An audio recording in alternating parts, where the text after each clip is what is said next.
Good morning, America, England, Australia, Mexico, wherever y'all are listening today. It is a special episode. A little bit of a victory lap for Outside the Cage, especially Dimes over here. Y'all see him with the Bones Jones shirt on, the victory cigar, the shades inside. He's obviously feeling himself today. If y'all tuned into our preview episode, you know why. How are we feeling 2 days after? Hello. You know, it's been a long weekend. Hey, I had a couple family things I had to deal with. Nothing bad. Just, I was out of town, and this whole time, I just had to deal with the fight. Fight was on my mind. People asking me this, people asking me that. But when it finally came time, when I woke up Saturday morning, I had one thing on my mind, and that was Jon Jones beating Ciryl Gane. That's what it came down to. And I couldn't even, by the time I got in my seat, it was over. You didn't even have time to get nervous or anything. I didn't have time. I wasn't even nervous. When we walked out, I was hyped. So everyone in the house, quiet the fuck down. Then it was time. And then happens, first exchange happens, we get to the ground and then. Were you feeling any type of weird when they were messing with his toe and the tape and stuff like that? Were you thinking, yeah? No. I wasn't worried. I knew you couldn't tape the foot. See, my thing was, I thought they were trying to take the tape off the toe. That's what I thought. If everyone knows Jon Jones, everyone knows he tapes the toe. So I'm like, fuck, they're taking the tape off the toe. But when I seen they were just taking the tape off the foot, I was like, all right. You know when I knew it was over? I knew it was over when they disrespected Ciryl and they made him walk out first. Bro, that's what my cousin said. That's sick. We said, wow, the UFC really sick. Said, screw tradition, screw all that. John's walking out last. He's getting 2 songs. The champ is here. Oh, he made the right choice with the song. Oh my goodness. What is there to say? I mean, what is there to say? I think the hardest shot he took is when he was smacking himself. Yeah, no, yeah. On the octagon. I seen that. I was like, this dude's ready. And I was scared he was going to down to like, and Jon Jones said it best in his post-conference interview. He was like, my coach told me in a fight, a lion and a cow both react the same. The only difference is a lion wants to be there. Yeah, that went hard. And it's just flat out. It's just Ciryl didn't want to be there. That's what it came down to.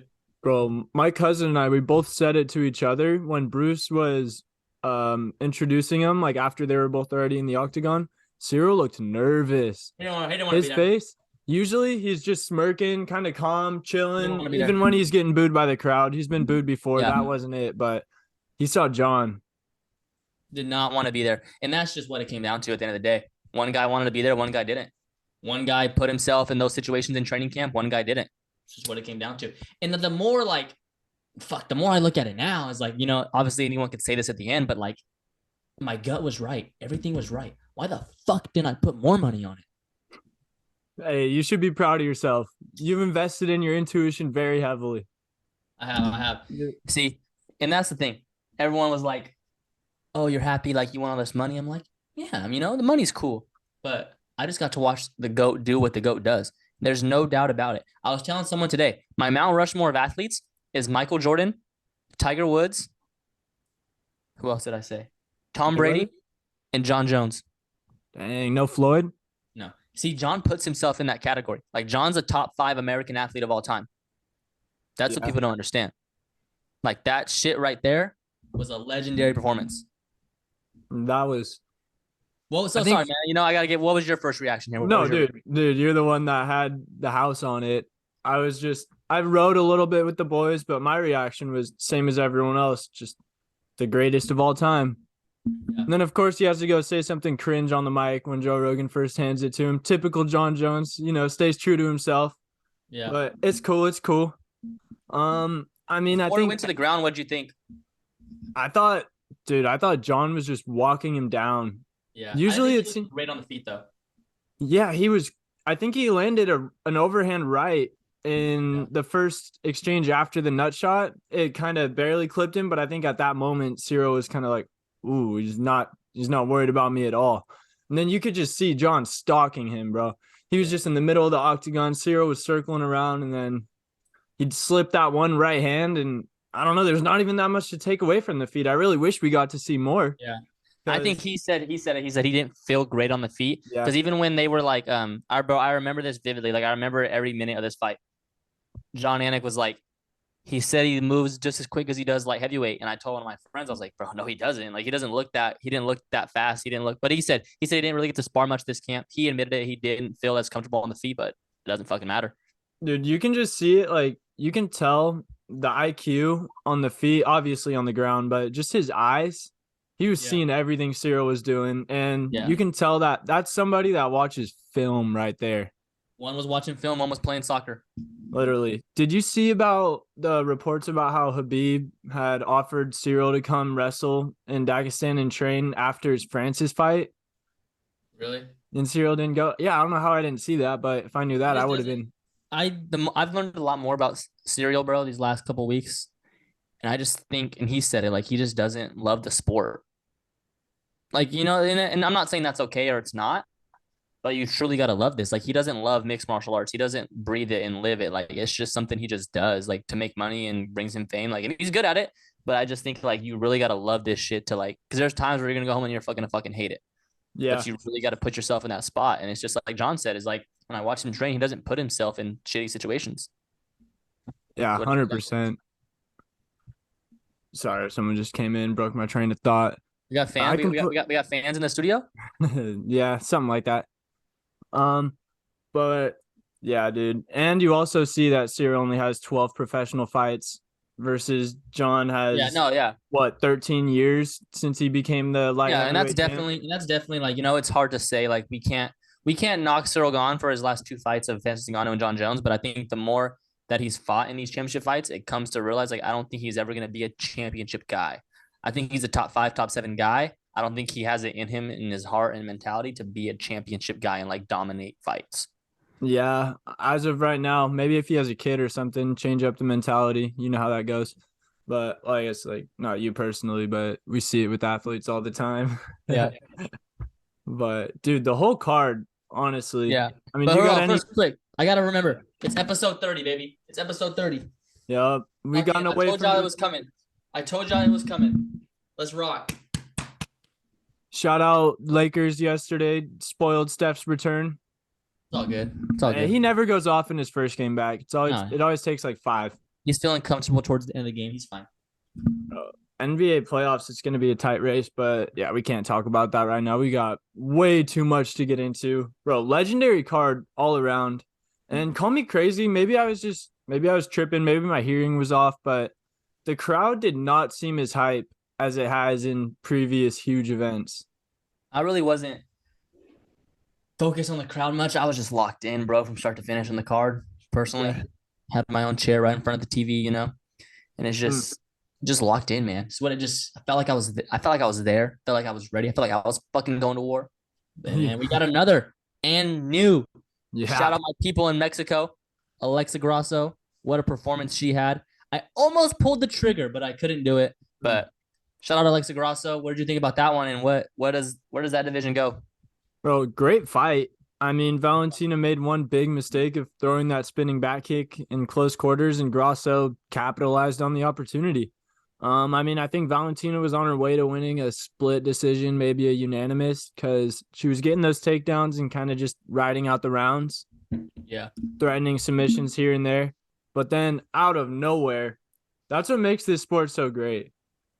No one would have called that result in the way that fight happened, with Valentina getting the upper hand on the grappling exchanges the whole fight, and Valentina kind of getting the upper hand in the Alexa kind of getting the upper hand in the striking. Yeah. And then Alexa submits her in the 4th. Yeah, Wow. I mean, now both of the flyweight champs are from Mexico. So, I mean, I guess. And we got an interim. Yeah, but for now. I got to get out there to my country, man. I got to get out there. I got to go back home. You think Yair has a chance of taking the interim off that? Yeah.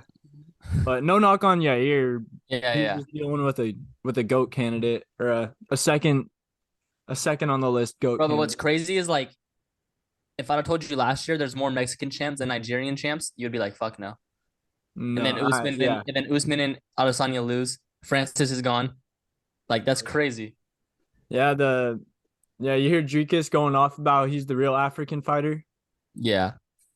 Dricus, we'll get into that, but Yeah, What's next for Grosso? Do they go automatic rematch? you have to. I Yeah. mean, how many years has Valentina had that, or fights at least like And then 7 it kind of fights? sets up a Santos and Blanchfield. Yeah, I guess I just want to see Aaron get the title shot international fight week, but obviously that's Hey, not going that to card, happen. and I will get into that later too. But that card's coming along. I I know, bro. can feel it. I'm I'm gonna starting buy to feel my the pieces. I want to get tickets for the UFC X or whatever it's called in the Yeah, hotel we're pretty there. soon. We're there. We're there. We're there. We're there. Facts, dude. But yeah, I mean, I think Aaron Blanchfield honestly mops the floor with either of them after seeing that because I think I'm not trying to take away from Grasso, but I think Valentina's probably lost a half step, and at that level, a half step is like a 10-foot leap. You know Yeah, what I'm definitely. saying? So, and I think Erin Blanchfield, she's not going to get tapped out like that from Grosso. And we saw her Yeah. stand in that fire with Andrade already. Yeah. I don't know. I'm riding Erin all the way to the top. No, I feel you. I like it. I like it. Again, just getting into this deep card, we had Geoff Neal, Shavkat Rakhmonov. Oh, What did you think about that one? Fight of the fight of night. the night for Yeah. sure. Oh my goodness. No losers. Even Dana, he said that there's no way that someone gets the bonus after missing weight, but even he had to give it up to Geoff Yeah. Neal because that was, I think, fight of the year so far, right? Yeah. I mean, I don't know. I mean, we're only 3 months into the year. Yeah, that's true. What's I'm trying to think of one that's better. Vulcan Islam, I guess. Yeah, But I'll take Volkan Islam. I mean, just fight to fight. If you didn't know the hype Yeah, going yeah, in, yeah, yeah, yeah, Jeff and definitely. Shavkat's definitely crazier. Yeah, now was a big time performance from Shavkat.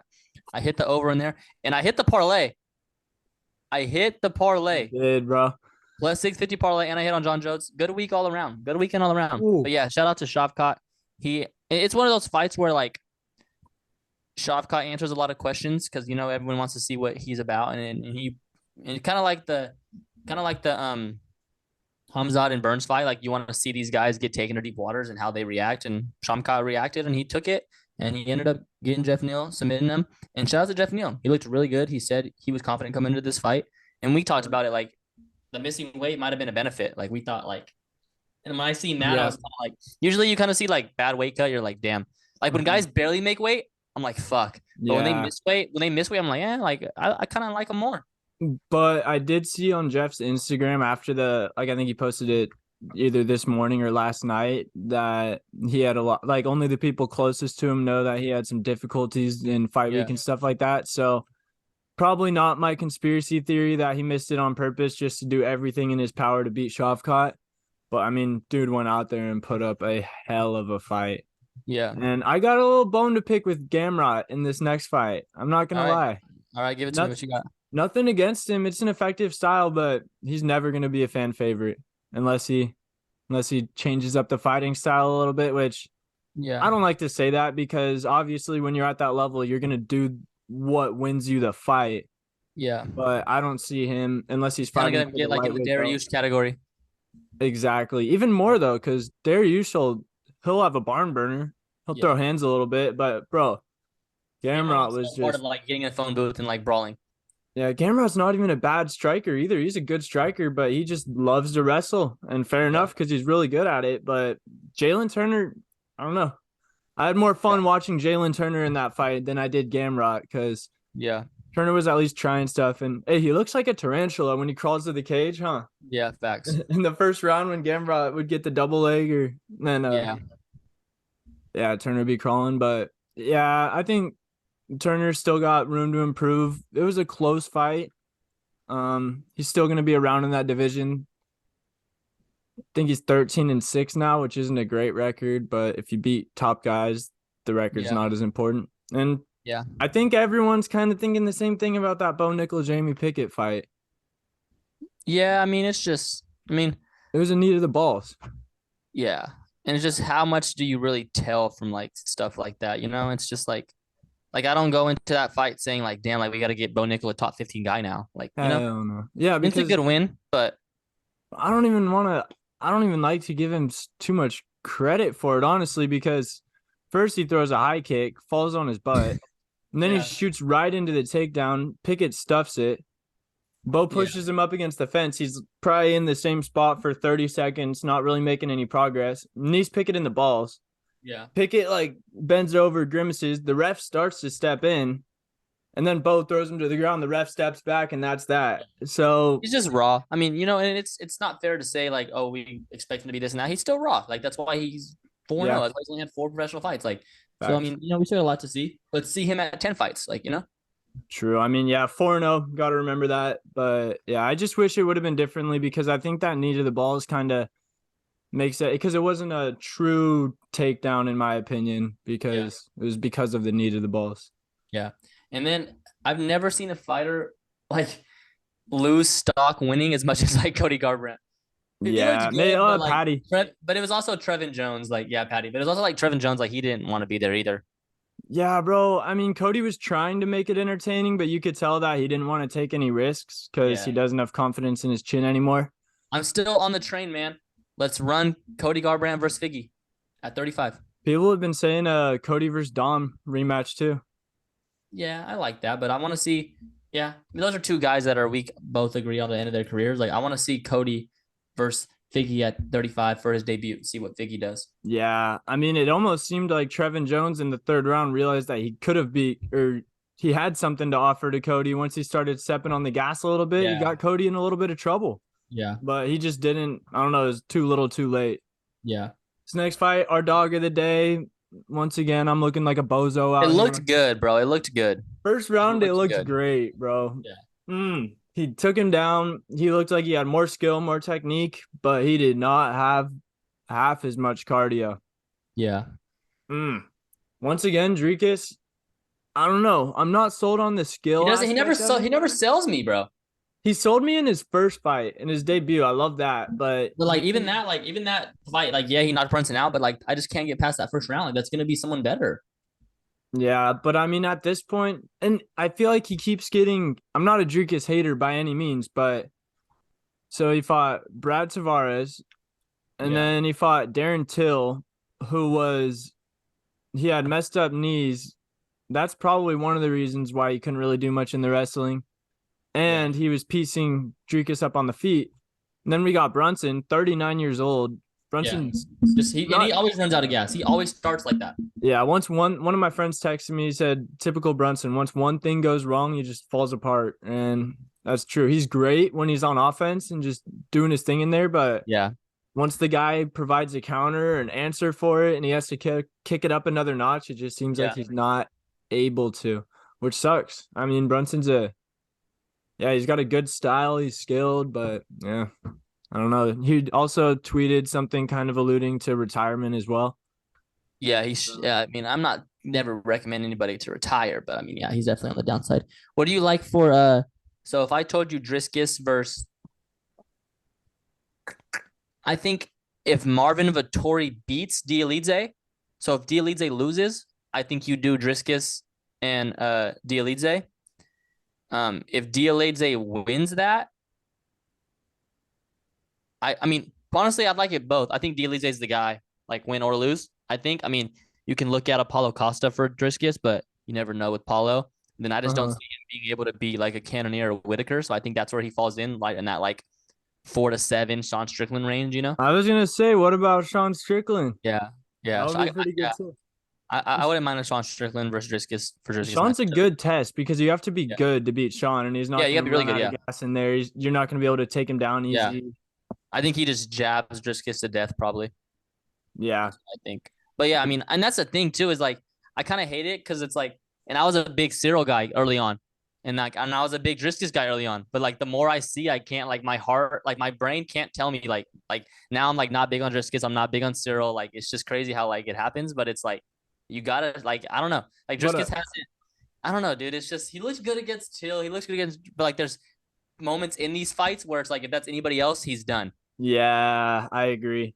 But one thing I will say, a big difference between Dricus and Cyril is that I don't think that Dricus falls into the category of he doesn't love it and he's not going to dedicate his life to it. So I think Dricus still has a potential higher ceiling than Cyril, I guess, because he is a freak athlete. He's strong. He has heart. He has cardio. I think the one thing he's missing right now is just that top level skill and technique. which can be developed if he gets with the right team, right coaches, and the right gym. So right now, I don't think Dricus is as, high up as other people do, but I think the potential's there for sure. And then your man starts off slow. Ian Machado Gary starts off slow, gets dropped, comes back and win. What do you think about that one? Yeah, I was driving during it. I was driving up to my cousin's, but I was still watching as much as I could. I mean, it's good to see someone come back from getting dropped. Definitely went through some adversity and then pieced him up for the rest of the fight. I mean, wasn't really that great of an opponent in my opinion, so I'm not sure how much this really raises him Is he up ready in the for a top welterweight 15 division. guy or no? I think you could find a matchup for him. It's just tough because in that welterweight division, it's a lot of really good grapplers. Yeah. And so far, they've just been trying to give him strikers. But I mean, someone like I don't know. Do you think he's ready for someone like a Jack Della? No, I was looking at it here. I was thinking I know the Leech and Michael Chiesa are fighting, right? Oh, I think they are. Yeah. Yeah, maybe like the winner or loser of that one, I think. But yeah, I like that. He's not ready for a Neil Magny. He's not ready for a Luke Gay. That's where he kind of shuts off. And then I think still maybe he needs to see one more guy. Yeah, I think Jack Della is better than 14 also. That's what his rank is right now in welterweight, but yeah. So what do you like? So let's go through these cards here. Let's get these rankings out. What do you think? I mean, okay, so obviously we know Jon Jones and Stipe. We both agree that's next for Jon Jones. What do you like for Cyril? Do you like I personally think if you're Cyril, I mean, I think Cyril needs to take some time off. But I think if it was Cyril, I think you either do Tom Aspinall or you do Sergey Pavlovich. I think that's the obvious two. Yeah, I was gonna say Sergey. Him and Blades aren't booked, are they? It's talks. Okay. So I had it booked a while ago, but there's talks. All right. I'm not sure how far along Aspinall is in his recovery either. Yeah. And I could see the UFC giving Aspinall someone not in the top 5 in his return fight, just because with a guy that big coming off of a torn ACL. Yeah. That's tough. Yeah. So definitely. I don't think they're going to want to give him Cyril right off the bat. So I'm liking Cyril versus Sergey stylistically too. Yeah. To see if Sergey, because it would kind of be a really good measuring stick for Sergey because Cyril was able to piece up Francis. So if Sergey can stand with Cyril and offer more on the feet, then we'll know that Sergey is a dude. Yeah. So then you said Valentina Grasso rematch. I'm in the same. What do you like next for Shavkat? For Shavkat, I mean, it's kind of hard. I wish Hamzat could make 170 because that's a dream fight right there. But I think Hamzat has to be a middleweight, as I've been saying. I don't know. Do you give Shavkat Bilal Muhammad? You can't do that to Bilal, bro. That's fucked. Bilal's fighting up. Bilal's not fighting down. That's true. He already did fight down with Brady big time. Yeah. I mean, you can Shavkat Brady's there. I was gonna say, yeah. Shavkat JDA. Yeah, that would. Ooh. Shavkat Sean Brady. I mean, I don't know. There's a lot of options there. You don't really do I think you kind of finally got a favorable matchup for the opponent. Like, I think Shavkat beats Sean Brady. I think Shavkat beats.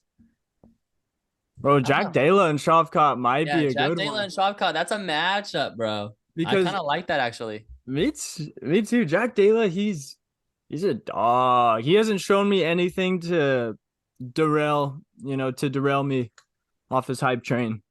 Yeah, no, I definitely think that's the matchup I think that's the matchup. Those are two guys. Look for that. Sean Brady and JDA for Shavkat. Wonder Boy could always. No, fuck. Wonder Boy's not getting a.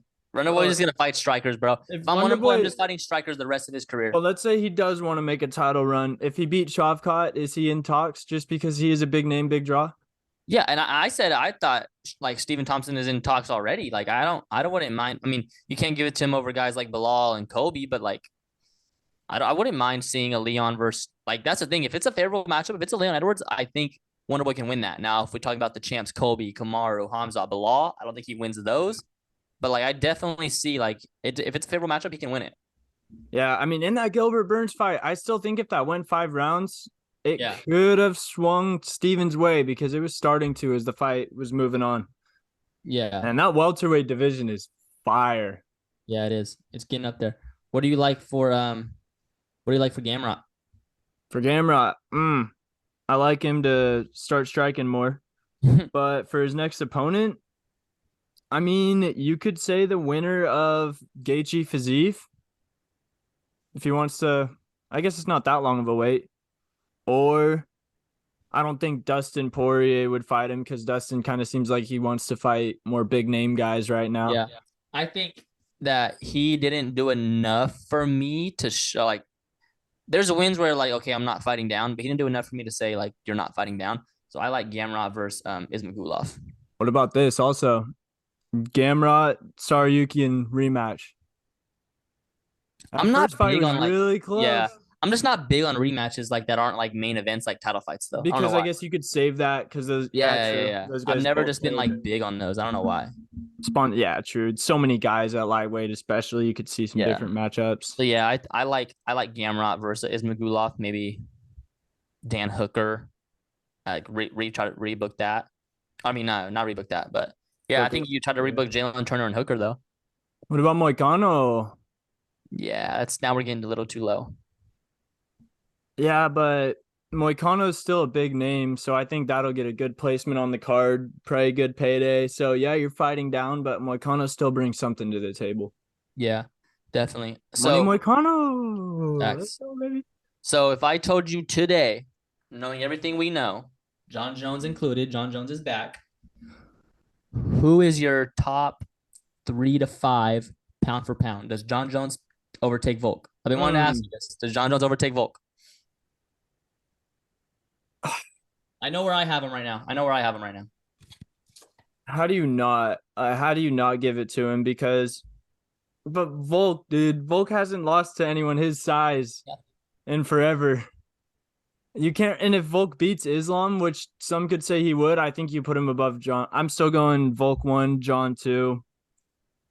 Okay. And after that, it's really open. Yeah. Because so here's what I got. Islam 3. I got Jon. I got Volk 1. And then I had Islam 2, but I thought like you can't put a non-champ over a champ. So I got Jon Jones at 2. I got Islam 3. And then I got Leon 4. Kamaru 5. Izzy 6. I think he goes right in there between like Leon Edwards and Kamaru. Like and above Leon, you know? Yeah, Jon? Yeah. So he's he's number 2. He's above, right there, above, that 2-3. Yeah. Above Islam, below Volk. He just slides in above Islam. Everyone slides down for me personally. That's what I have. Yeah, I mean, honestly, it sucks because I think we're kind of almost knocking him for finishing it so quick because we didn't get to see more of his. No, I'm not knocking it at all. Not knocking it, but I don't know. It's just tough. I wish we got to see more of him. Yeah. Hopefully we will in July. He took 0 damage. And that's so obviously, they talked to Nocton after. Like, what does that line open at? Jon versus Stipe? If you're making it, do you think that Stipe is a better matchup for Jon than Cyril? Yes, but I don't think Vegas is gonna doubt Jon again. I saw something that said Jon was minus 300. We're never gonna get another Jon Jones line like that again. Nope. I hope y'all took advantage of it. One of my boys, he saw our reel, put 400 on Jon. Yup. Good weekend for the boys. Yes, sir. Yes, Let's sir. Yes, go. Sir. So International Fight Week is kind of shaping up. So let's give me your main card, like 4 to 5 fights you want to see realistically on the main card. Man, that's hard to do because I think they're gonna want to try to get guys that are still fighting who win in the first and can do a quick turnaround on it. Like, well, I think you go Volk Yair, maybe. Has that been announced? No, but that's a good one. Not as the main card. Because that could be a co-main. Because that could be a co-main. I think you go Jon Stipe main. Yeah. You go Volk Yair co-main. You go Sugar versus to be determined, just whoever's ready to go out of all the guys fighting. Yeah. As the third. And then I got Curtis Blades versus Sergey. Dude, I was gonna say the same exact thing. Yeah, Yeah. because you got to set up the next heavyweight championship fight as well, and Yeah. then maybe for the first fight for the first fight on the main card, you go Blanchfield Santos, or if the flyweight division, if it gets held up, there's a possibility Valentina and Grasso rematches on that. I don't really think So there's no chance like an Izzy and Pereira 3 get on there with Jon Jones because Izzy can't be a co-main. And they wouldn't want to be. I think John and Connor are more likely of being on the same card than Izzy and John, just because Izzy and John don't like each other and they wouldn't want to help each other, you know? Yeah. No, I definitely. But like, fuck, I just want to see the International Fight Week. But John's up there too. But yeah, I think that's definitely the main event for International Fight Week. John Stipe. Look for Curtis Blades and Sergey. Are you saying if Shavkat versus Cheeto and Corey winner if it ends quickly? Yep. Are you saying move Izzy Pereira off of 287 onto International Fight Week? No, I'm saying like the third one after Izzy wins this one. If he finishes, I don't know, because if he finishes him in the first, I don't think Pereira will want to get back in there that quick. Yeah. And if it's any more than that, neither of them will want to. Yeah. But man, what a stretch that we have up until fucking July, man. This week we have Petr Yan versus Merab Dvalishvili. Bantamweight contenders. Maybe a number one contender fight. I don't know. Maybe it depends who wins. But this is definitely a banger fight. These next 2 weeks, these next two fight nights, other than Usman and Edwards, we have elite bantamweight action, best division in the world.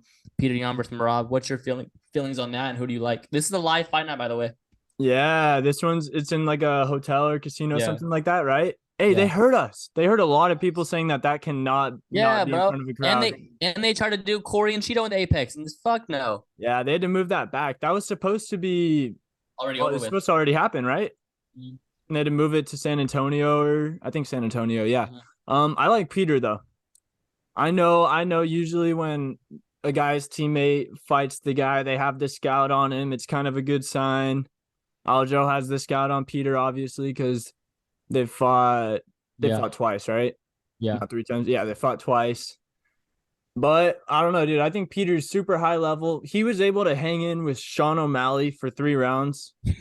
So if he can do that, I mean, and no one else has. You don't think Merab just wrestle fucks him?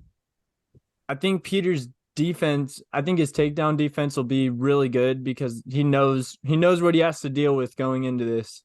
Yeah. So he's going to be training that takedown defense. And if he can keep it on the feet for a decent amount of the fight, I think he'll be able to rack up enough damage to get the decision, maybe even put him out of there. Yeah. I like Petr to win this fight. Minus 240, I wouldn't lay that. For that number, I got to lay Merab, but I would have this about Petr like minus 140 if I was making the line. Agreed. Just because I think of Merab's wrestling ability and the fact that, I don't think Merab's on Aljo's level, but he's definitely certainly close to that wrestling wise. Mm-hmm. So I think that, you got to look at Aljo the way Aljo beat Petr, and I think that's definitely a possibility. But yeah, I mean, for minus 240, no, definitely not. Yeah, and I mean, I think, you see the path to victory for Merab, and it's too obvious to bet minus 240 against him, 100%. Yeah. What about Volkov versus Rakhmonov, 2 Alexanders? Yeah. I think Alexander Romanov might get a submission. Play of the day, Alexander Romanov. You feel it? Play of the day, minus 155. Lock that shit in. Take half your Jon Jones winnings, put it on that. Not all. Put half. Double back, come back, because you know what we're saving up for next. And you know who we're saving up for next. Does it start with a 2 with the 8 in the middle and a 7 at the end? And the UFC before that? I'm just saying, you know who we're saving up for. You know our next fucking guarantee hammer play. We are getting our belt back. So I advise y'all, pick your spots up here until then. Pick your spots, stay active, get some reps in. But when it's time, save that bankroll because we are firing on that last style bender. Ooh, I'm gonna ride with you. I'm not as bullish. Obviously I see Pereira and he scares me, but Adesanya, one of the GOATs, I hope he can overcome it. But it's a scary thing when somebody seems like they have someone else's number. So what do you think Romanov's method to victory is? Grappling? Yeah, it's a bad matchup for Volkov, just off what we've seen. I definitely could see a submission here, but I also just could see him winning a 3-round decision. I just think he's going to be too much for Volkov. I don't think Volkov can last 3 rounds. So yeah, I'd probably say maybe a club and sub.